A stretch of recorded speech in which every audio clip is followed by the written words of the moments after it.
Today, I'm going to collect what is probably my best garage find car yet. Now, today's car is... Now, I'm not sure why I'm trying to build the tension because you can clearly see in the title of the video. Yes, it is an E-Type Jaguar, a 1969 E-Type Jag, which is up there with one of the best sports cars, classic sports cars ever produced. Now, this Jag has sat in the garage untouched since the mid-1970s. Now, I need to get all my stuff together to try and recover this Jag, so I'll catch up with you soon.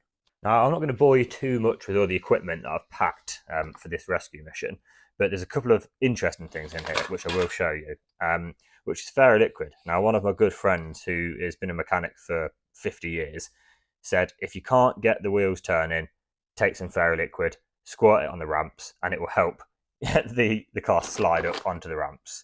And then obviously we've got the usuals, WD-40, we've got some gas for a little blowtorch if we need it, hammers, rubber mallets, mole grips, ropes, you name it. So let's go. Oh, and obviously the jack as well. Let's go get this Jag. So we are on our way to get the Garage Find Jaguar. I've got my overpriced cup of coffee. I think it was about £4.50 for this one. And I've got my best mate Chris with me. Ooh. So I've known Chris pretty much my whole life. And when it comes to stressful situations, like trying to get a car out of a garage after 50 years, Chris keeps me calm, and he's the technical guy who will do the tricky jobs whilst I stand and watch and film it. So let's go and get this Jag. Let's do it. So, today's journey was from Leicestershire to somewhere near Stoke-on-Trent. I was super excited to see this Jag, as when I had seen it previously, it was so buried and I was in such a rush. I had only literally seen the side of it. I couldn't even remember what colour the Jag was, let alone what condition it was in. I am so sorry to interrupt, but I feel like this is a vital bit of information that you need to know before we get to the Jag. Now, this car was owned by a chap called John. And John was a real cool dude. He was in a band. In fact, he was in a couple of bands, but he was in one quite successful band that actually, at their height, went on tour with The Who. The Who? Yeah, The Who. The one and only The Who. Now, this was obviously quite a successful, time of the band's career. It paid quite well. And with some of that money, John actually went out and bought the E-Type Jag. Now, I think the Jag was only a couple of years old at this point, so it must have been the late 60s, early 70s. He only paid £800 for this car, which seems crazily cheap, but I guess it's relative to the time, and £800 was probably quite a lot of money. Now, John drove around in this band. He was, the coolest guy in town. He was in a band, he'd been on tour with The Who, and he's driving around in an E-Type Jag. Now, unfortunately, at some point in the mid-70s, I say unfortunately, or fortunately, he got his wife pregnant. But what this meant was, as the Jag was only a two-seater, when little baby came along, the Jag was pushed into the garage and forgotten about. And that is where the Jag sat. Now, just before I get back to the video, let me show you this photo, because this is a picture of John with the Jag in 1977, the year it was parked up in the garage. Look how cool he looks. And look how beautiful the car looks. I'm afraid to say the car doesn't look like that now. So let's get back to the video. So this is the garage where the Jaguar has sat for about 50 years. This garage door has not been opened for at least 30 of those 50 years. So let's go in this little side door now and actually have a quick look at what we're about to drag out.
So this is obviously the garage where the Jag is, and this garage that Chris is stood in now is the garage we've got to get it through. So this is where the Mini was in this garage. So we've got to get this door open, clear some space, and bring the Jag through this garage and get it out of that garage and onto the drive. So the first job to do was to clear the garage door and to make sure that the door opened. Little did we know that this was probably going to be the easiest job of the day. Right, so here we go, folks. The first time this has been opened in a long time. Oh, God. Oh, yeah. Oh, God, it hit the beam. Wow. Wow. And there it is. The first time this car has seen daylight in at least 30 years. And here it is. The view now with the garage door open of a 1969 E-Type Jag that has been off the road since the mid-1970s. Wow. This is what a lot of people dream of, finding an E-Type Jag in a garage that has not been moved since the 1970s. Now, yes, it's rotten, but it's complete and it's original. And today, we're going to get it out. So the first job is going to be clear some space around the Jag to actually see what we're dealing with and how we're going to get it out of this garage.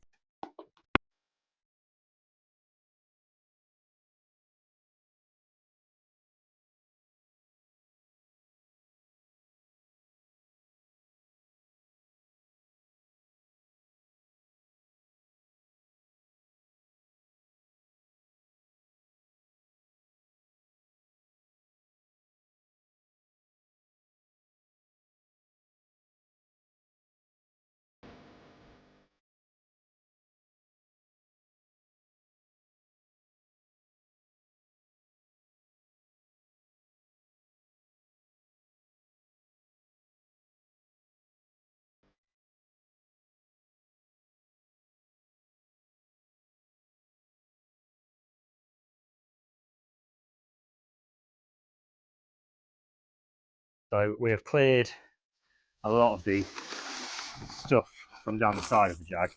We've got a large collection of dolls and teddy bears and everything else.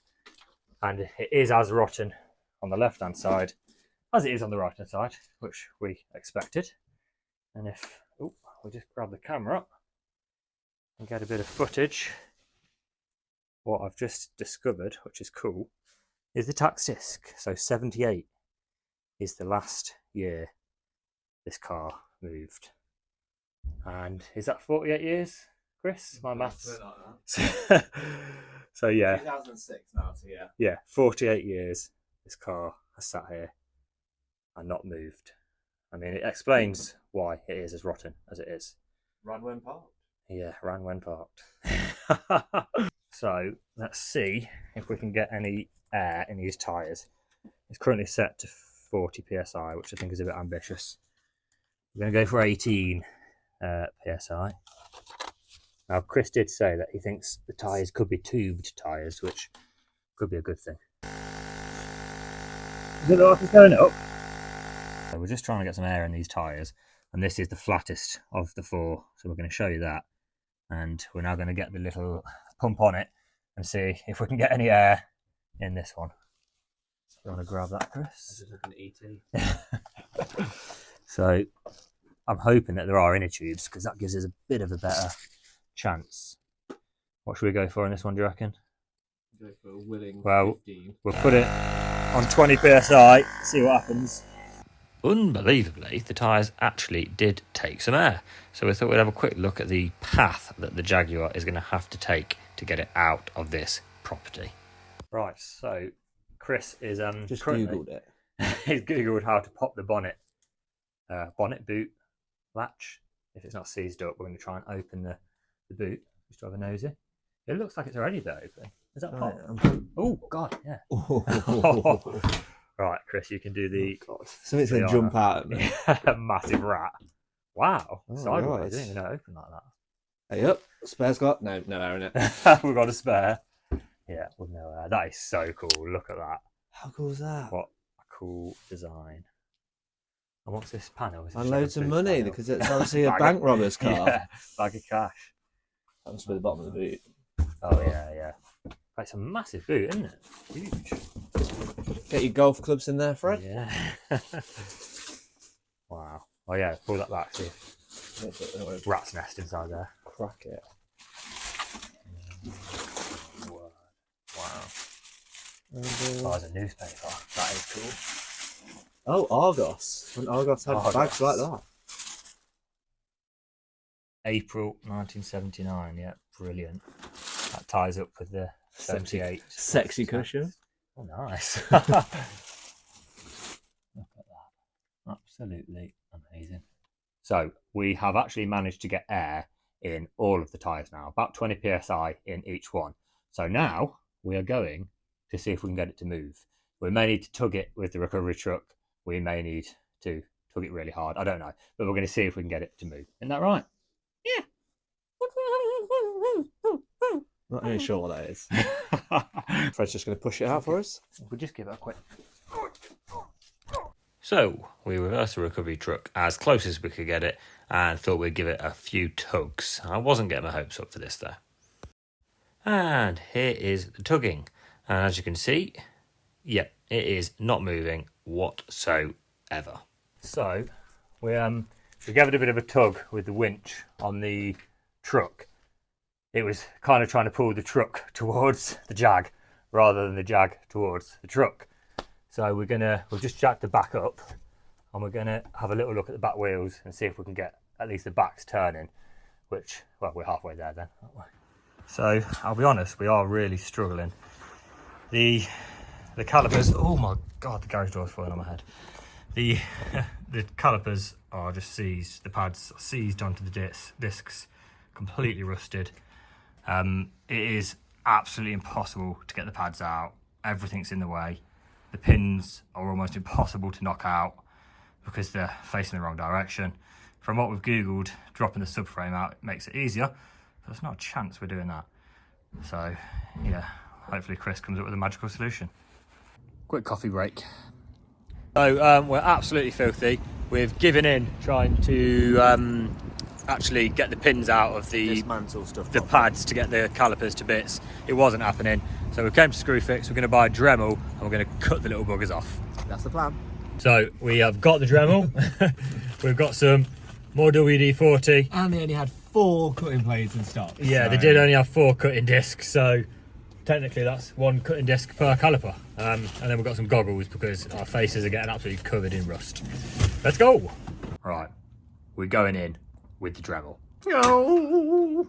So that was honestly probably one of the hardest things I have ever, with Chris's help, done on any vehicle. The brake pads were absolutely seized solid to the discs, and on an E-Type Jag they're sort of inboard brake pads on the shaft, not on the wheel, and honestly getting them out is impossible. You just can't get to them, and well, we did get to them. We got them out. It took us about 5 hours, but they're out. So now let's see if we can get it rolling. As exciting as it was to get the pads out of the rear calipers, we were still nowhere near. It was actually starting to get really, really tiring. We managed to get one of the rear wheels rotating, but the other one was still seized. The fronts were seized. We tried tugging, we tried winching. We could not get the Jag to move at all. Now, I didn't get the next bit on film as I was so bloody stressed, but what I then did was I actually managed to jack the front of the Jag up and remove the front calipers completely. Now, the front calipers are in a much more normal position on the wheel or just behind the wheel. So I removed both front calipers and the front wheels then started to rotate freely, meaning we had 3 out of 4 wheels rotating. And finally, after 48 years not moving, the Jaguar poked his little bum out into the daylight. This was the only wheel that wasn't turning, but after a little bit of dragging along the floor, we did get it to turn. So, darkness is upon us, but we've now got all 4 wheels turning. So let's try and winch it onto the truck.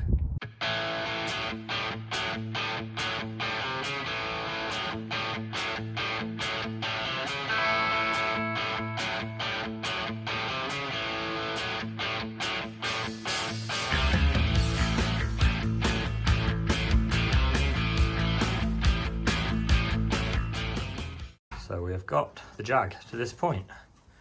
It now just about rolls after taking off both front calipers completely. The pad's out at the back calipers, but we still have a sticky handbrake on one side, but we're nearly there. So just when we thought we hadn't done enough work today, we've just had to lift this piano into the back of a van. Anyway, where were we?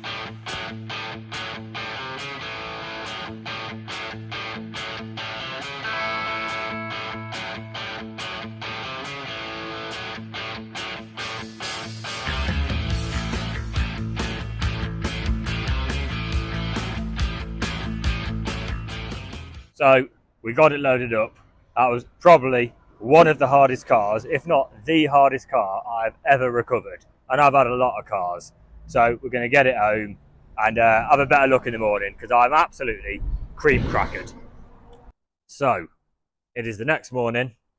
I've had a wash. I'm a bit cleaner than I was yesterday.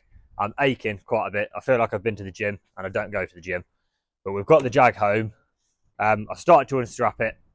Me and my good friend Gary are going to unload it now, and hopefully it's still rolling like it was yesterday, and we can push it up the road, get it safely into the garage. Last night it spent the night outside, and I did feel sorry for it, because that's the first time it's been outside in pretty much 50 years. So let's get it off, and let's get it safely tucked back in the garage.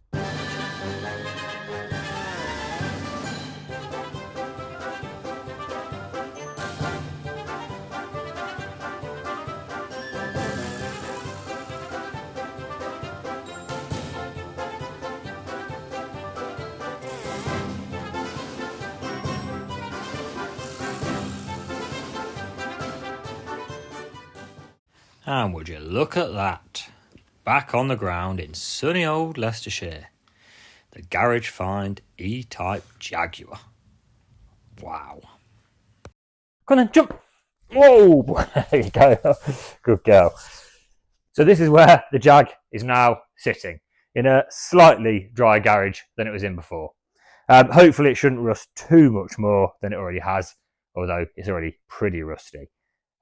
The engine is seized, so I've poured some diesel down all 6 of the cylinders in the hope that it might unseize. But I'm not getting my hopes up too much on that. So for now, it's going to sit here in its true Garage Find unwashed state. But there will be another instalment because I'm going to show you all around the interior in another video, which really is in a sort of time warp condition with so many receipts and things from the 1970s to show you. So give us a like, give us a subscribe, and I will see you soon. Thanks.